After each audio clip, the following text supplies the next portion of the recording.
Kita memuji Allah Subhanahu wa taala yang alhamdulillah sampai malam ini kita masih diberi oleh Allah Subhanahu wa taala keistiqomahan. Mudah-mudahan istiqomahnya kita ini jamaah sekalian tetap terjaga, tidak hanya sampai selesainya Ramadan tahun ini, tapi insya Allah sampai selesainya tugas kita di muka buminya Allah Subhanahu wa taala. Hadirin jamaah yang dirahmati Allah Subhanahu wa taala, salawat dan salam kepada Nabiullah Muhammad sallallahu alaihi wasallam. Mudah-mudahan rangkaian amalan yang kita lakukan di bulan Ramadan dan seterusnya adalah merupakan bahagian dari amalan-amalan terbaik yang dicontoh teladankan oleh Nabiullah Muhammad sallallahu alaihi wasallam. Di kesempatan yang berbahagia ini jamaah sekalian, kita ingin berbagi salah satu hadis yang diriwayatkan oleh Imam Ad-Dailami.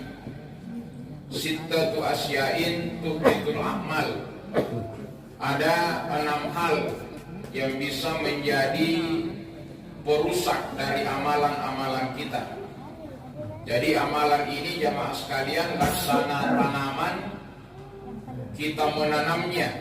Yang sering kita dengar bulan Rajab itu adalah bulan menanam, bulan Sya'ban itu adalah bulan merawat, dan bulan Ramadan ini adalah bulan memanen amalan-amalan. Jadi persoalan amalan ini jamaah sekalian kita sendiri yang melakukannya, kita sendiri yang merawat dan menjaganya sampai kepada saat panennya. Jadi kalau seperti itu maka bisa juga dikatakan rusaknya amal itu juga kita yang melakukannya. Nah, inilah hadirin jemaah yang dirahmati Allah. Di hadis ini disebutkan ada 6. Jadi amalan yang dimaksud itu kalau di bulan Ramadan adalah di siang hari kita melakukan ibadah siam, kemudian di malamnya itu kita melakukan ibadah qiyam.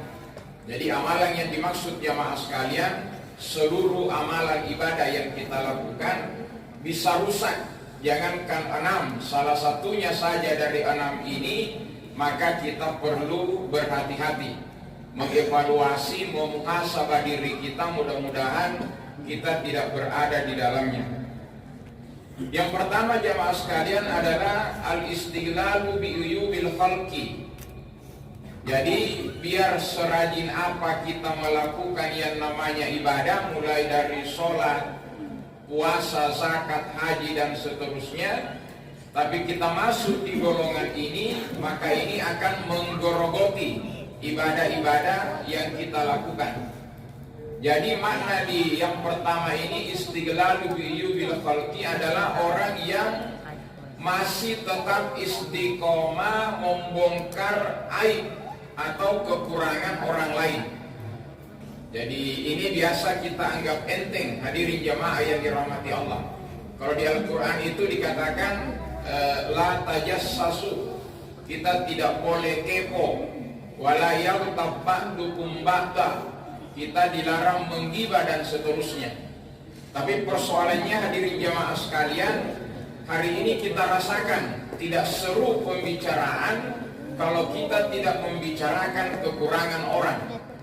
Ya, inilah yang disindirkan oleh peribahasa, semut di seberang lautan kelihatan, tapi gajah di pelupuk mata itu tersembunyi. Nah, hadirin jamaah yang dirahmati Allah, untuk terbebas dari hal ini, kita juga tidak terbiasa mengungkap kekurangan orang, dan bagaimana supaya aib kita juga tidak dibongkar oleh Allah Subhanahu wa taala. Salah satunya kata ulama, diperbaiki doa kita Bapak Ibu di saat duduk di antara dua sujud. Rabbighfirli warhamni wajburni. Nah itu. Wajburni itu kita meminta kepada Allah supaya ditutup kita punya aib. Karena keseharian kita kan begini gambarannya jamaah sekalian.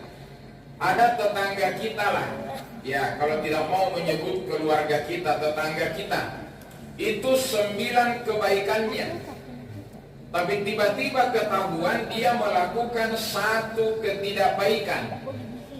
Ini harus dijujur Bapak Ibu. Kira-kira apa yang kita ceritakan dari tetangga kita? Ya, pasti dalam hati kita mengatakan, tidak seru Ustaz kalau bukan kekurangannya yang diceritakan. Padahal sudah 9 kebaikannya. Jadi tak usah lagi ditanya, ada orang yang 9 kejahatannya, hanya 1 kebaikannya. Ya, pasti yang mendahului itu adalah yang 9 itu. Padahal apa kira-kira ruginya kalau orang itu tidak mau ke masjid, siangnya dia berdosa, malamnya dia berdosa, tidak ada hari tanpa berdosa. Tapi di saat kerja bakti di masjid, dia paling duluan datang, dia paling terakhir pulang. Setiap kerja bakti seperti itu. Ini yang saya katakan 9 kejahatannya, 1 kebaikannya. Kita tawar-menawar, pasti kita masih cenderung menyebut yang 9. Percuma gitu rajin ke masjid kerja bakti, nah lihat dosanya. Kan begitu Bapak Ibu. Padahal alangkah indahnya kalau yang disebut itu yang kerja baktinya itu. Luar biasa itu Bapak. Kalau kerja bakti dia paling duluan datang bekerja, tidak berhenti, dia lagi paling terakhir pulang. Maka suatu saat dia dengar itu dan kita hembuskan terus, boleh jadi dia malas ke masjid jamaah sekalian, tapi dia tahu yang ngomong seperti itu adalah pengurus masjid, maka inilah caranya Allah menggerakkan hatinya. Jadi hadirin jamaah yang dirahmati Allah, 3, dijaga kata ulama kalau kita tidak mau membongkar aibnya orang, atau kalau tidak mau Allah membongkar aib kita. Kalau yang tadi kan berdoa. Yang pertama dibiasakan, jangan ceritakan aibnya orang. Ya, man syataral mu'min syatarallahu yaumal qiyamah. Siapa yang menjaga aib sesamanya orang beriman, maka Allah menjaga aibnya di hari kiamatnya Allah Subhanahu wa ta'ala. Yang kedua, jangan Bapak Ibu terbiasa melakukan dosa diam-diam. Bahasa kasarnya begini, coba bedakan bagaimana kalau kita sholat di masjid banyak yang lihat dengan sholat sendiri di rumah. Jadi tak usah dulu kita bicara dosa, kita bicara kebaikan saja. Kalau masih ada bedanya sholat di masjid yang dilihat orang banyak dengan sholat di rumah yang kita hanya sendirian, ini kita perlu berhati-hati. Kenapa jamaah sekalian? Seakan lain yang menerima. Kita sholat di masjid seakan Tuhannya lain, sholat di rumah juga Tuhannya lain. Nah ini kita perlu berhati-hati, apalagi kalau ada orang yang tampilannya luar biasa kalau orang banyak, tapi begitu dia menyendiri, na'udzubillahi min zalik. Nah ini, jadi kalau tidak mau terungkap kita punya aib, kekurangan, jangan selalu melakukan kemaksiatan dikala sendiri. Kemudian yang terakhir adalah ketiga, jangan kita bangga cerita kita punya dosa. Jangan. Kalau siapa yang berbangga cerita dosanya, nah inilah yang menjadi penyebab akan dibongkar seluruh kekurangannya, aibnya oleh Allah Subhanahu wa ta'ala. Hadirin jamaah yang dirahmati Allah, yang kedua adalah qaswatul qalb. Jadi ibadah yang dilakukan itu adalah makanannya hati. Jadi kalau ada orang yang rajin beribadah tetapi malah mengeras hatinya, fi qulubihim maradun fazadahumullahu marada, kerasnya hati itu jamaah sekalian tidak mau menerima nasihat kebaikan. Jadi jelas-jelas dia butuh dinasehati, tapi begitu mau dimulai justru yang menasehati inilah yang diceramai. Inilah orang-orang, salah satu cirinya orang-orang yang keras hatinya, tidak mau menerima petunjuknya Allah Subhanahu wa ta'ala. Ini kita perlu berhati-hati jamaah sekalian, karena sekali lagi hakikat ibadah yang kita lakukan itu adalah makanannya hati. Jadi sebaiknya, seyogianya orang-orang yang kencang ibadahnya itu akan lapang dadanya, akan jauh dari sifat yang namanya qaswatul qalb. Apa yang bisa menyebabkan ini? Kemaksiatan jamaah sekalian. La sogirin ilal istimrar wala kabirin ilal istighfar. Tidak ada dosa kecil kalau terus menerus, dan tidak ada dosa besar kalau dia disemprot dengan istighfar. Jadi ini yang menutupi hati. Satu dosa, satu bercat. Demikian seterusnya sampai mengeraslah hati kita, tidak mau lagi tertutup menerima kebaikan-kebaikan. Kemudian yang ketiga jamaah sekalian adalah hubbud dunia. Jadi cinta dunia tidak dilarang Bapak Ibu. Silakan cintai istri, cintai suami, cintai anak, cintai harta, jabatan, pekerjaan dan seterusnya, tidak dilarang. Yang dilarang itu adalah berlebihan. Sudah mengalahkan cintanya kepada Allah dan Rasulnya. Padahal kecintaan kepada Allah dan Rasulnya itu mengalahkan kecintaan kita kepada diri kita sendiri. Nah, inilah yang ditakutkan sebagai salah satu virus penyakit akhir zaman. Hingga dalam persoalan ini hadirin jamaah yang dirahmati Allah, yang dipahami dengan didikan bulan Ramadan, yang pertama, bahwasanya kehidupan dunia ini sementara. Ya tabe, kalau ditanya jamaah apa, tabe. Masih adakah jamaah yang usianya 80 tahun? Ya, itu tidak ada. Malah kalau di masjid lain berani berteriak, "Ai disudiam mi Pak Ustaz." Nah, jadi inilah hingga umat Islam itu kata Rasul, umatnya Rasul 60 sampai 70 tahun. Artinya apa? Hidup di bawah tanah lebih lama daripada hidup di atas tanah. Di atas tanah hanya 60-70 tahun, Rasul sudah 1400 tahun lebih hidupnya di dalam tanah. Maka apalah yang mengakibatkan kita cinta berlebihan pada kehidupan dunia ini yang sifatnya sementara. Jadi satu, harus dipahami kehidupan dunia sementara. Seberat apa cinta kita kalau kita bukan meninggalkan, maka kita ditinggalkan dunia. Yang kedua, semua yang kita lakukan di muka bumi pasti akan ada ganjarannya. Wa hussila ma fis sudur. Jangankan yang besar, yang terbetik dalam hati dan pikiran juga akan dipertanggungjawabkan di hadapannya Allah Subhanahu wa taala. Yang ketiga, kehidupan dunia ini ya tak usah berlebihan, cukup yang sederhana saja. Karena itu yang dicontohkan oleh Rasul Muhammad sallallahu alaihi wasallam, sampai beliau tidak ada warisan yang sifatnya keduniaan jamaah sekalian. Yang berikutnya adalah qillatul haya. Sudah hilang jamaah sekalian dalam diri ini adalah nilai-nilai malu. Ya, jadi kalau itu sudah hilang, naudzubillahi min dzalik. Jadi kadang ada ditawari, ya kenapa ki anak muda tidak pergi ke masjid?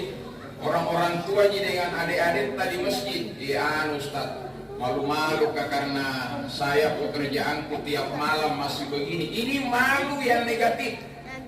Ya, malu yang negatif. Jadi malu yang diinginkan itu al-haya syubbatul iman. Cabangnya iman itu ada 70 lebih sampai 79. Yang paling tertinggi kalimat la ilaha illallah, yang paling terendah menyingkirkan penghalang di jalanan. Jadi ini juga Bapak Ibu, itu biasa kalau ada tikus yang inna lillahi wa inna ilaihi rajiun, itu segampang itu kita lempar ke jalanan. Ya padahal derajat iman yang paling terendah membersihkan jalanan dari apa yang bisa menghalangi orang yang lewat. Dan disebutkan bahwa al-haya syubbatul iman. Jadi kita bisa bayangkan ada 79 cabangnya iman, hanya 3 yang disebut, yang paling tinggi, yang paling rendah, dan disebutlah yang namanya iman, malu. Jadi makanya antara iman dan sifat malu dia dua yang satu, tidak bisa terpisah. Hadirin jemaah yang dirahmati Allah. Jadi kalau ini sudah hilang dalam diri seseorang, maka inilah yang akan menggerogoti amalan-amalan ibadah-ibadah yang kita lakukan. Seterusnya jamaah sekalian adalah tulul amal, panjang angan-angan. Seandainya, misalnya, umpama, ini. Jadi dihindari seperti ini. Makanya Rasul pernah menggambar segi empat. Sahabat bertanya, gambar apa itu Rasul? Segi empat itu gambar ajalnya manusia. Jadi manusia ada di tengah-tengah, dia dikelilingi oleh 4 garis, mau ke atas, turun ke bawah, kanan kiri dia tidak bisa, dia dibatasi oleh ajalnya. Kemudian Nabi tarik garis lurus keluar digambar. Apa itu ya Rasul? Dibilang inilah cita-citanya, inilah angan-angannya manusia. Nah, kenapa kita tidak tadarus Ramadan ini? Ndak enak di perasaanku, insya Allah tahun depan serius memang tomat. Nah, ini yang disebut dengan berangan-angan. Padahal angan-angannya itu, cita-citanya itu dibatasi oleh ajalnya sendiri. Jadi kalau orang beriman itu pendek angan-angannya. Dia lihat temannya pakai HP baru, maka dia tidak berlama-lama hayalkan itu HP sampai berjam-jam kalau seandainya dia miliki. Tidak.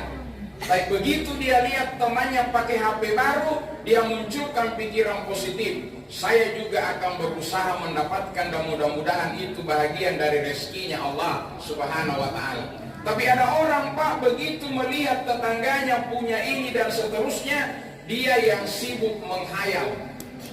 Tetangganya kasih keluar mobil baru, dia menghayal sampai nak pakai itu mobil ke Malino, ke Sorowako dan seterusnya. Nah, inilah yang merusak. Hadirin jemaah yang dirahmati Allah.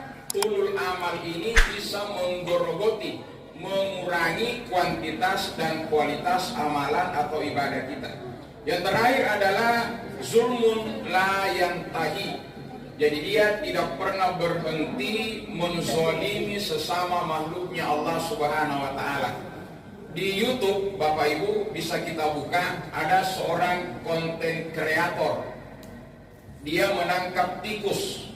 Jadi tak usah kita zolimi manusia, ini kita zolimi saja binatang. Jadi dia mau viral, dia punya video, ditangkaplah seekor tikus ini, kemudian di ekornya itu ditaruhi bensin, kemudian dibakarlah tikus ini ekornya. Jadi begitu dibakar, terkejut tikusnya, terkejut juga yang bakar, sampai lepas tikusnya. Dan luar biasa itu tikus, Pak, masuk lari di rumahnya. Nah, sentuh gorden, terbakar gorden. Nah, sentuh kertas, terbakar kertas. Akhirnya apa? Kezaliman kepada seekor tikus tadi dia pandangi sendiri dalam hidupnya. Habis, Pak, rumahnya dibakar oleh apinya Allah Subhanahu wa Ta'ala. Jadi ini contoh kecil. Sedangkan binatang saja yang jelas-jelas kalau tikus boleh dibunuh, tapi harusnya berberi kebinatangan, dia tidak lakukan itu, maka Allah memperlihatkan bagaimana kalau yang kita zolimi itu adalah sesama manusia, apalagi dia adalah orang-orang beriman di hadapannya Allah Subhanahu wa Ta'ala. Jadi hadirin jemaah yang dirahmati Allah Subhanahu wa Ta'ala, alhamdulillah 6 rangkaian ini insya Allah tidak akan didapatkan oleh orang-orang yang istiqomah dan benar-benar melaksanakan rangkaian ibadahnya di bulan Ramadan. Karena dia paham kalau dia berpuasa tapi terus dia membicarakan kekurangan saudaranya, maka Allah tidak butuh lapar dan hausnya, akan sia-sia di hadapannya Allah Subhanahu wa Ta'ala. Mereka berpikir akan sia-sia dia punya salat tarawih, witir, tahajud, tadarrus, sedekah dan seterusnya kalau dia di dalamnya juga masih aktif melakukan kemaksiatan.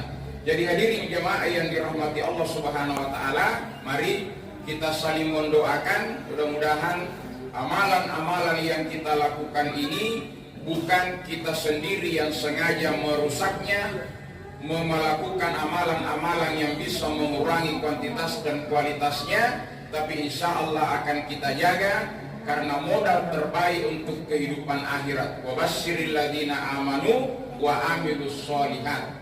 bekal untuk kehidupan akhirat adalah bekal keimanan dan amal soleh. Itulah yang disebut di hadis man soma, man koma atau man koma Lailatul Qadar imanan wahtisaban. Jadi dua syarat utama hingga diterima amalan kita di bulan Ramadan. Kita percaya itu perintahnya Allah dicontohkan oleh Rasul. Dan yang kedua, kita ikhlas dan hanya mengharapkan ridha semata-mata balasannya dari Allah Subhanahu wa taala. Mohon maaf atas segala kelebihan waktu. Mudah-mudahan kita diberi kemudahan oleh Allah Subhanahu wa taala mengamalkan ilmu yang kita dapatkan selama bulan Ramadan ini hingga kualitas keimanan dan amal soleh kita jauh meningkat dibandingkan dengan amalan-amalan soleh yang kita lakukan di Ramadan sebelumnya. Subhanakallahumma bihamdik, nasyhadu an la ilaha illa anta wa nastaghfiruka wa natubu ilaik. Subhana rabbika rabbil izzati amma yasifun wa salamun alal mursalin walhamdulillahi rabbil alamin. Assalamualaikum warahmatullahi wabarakatuh.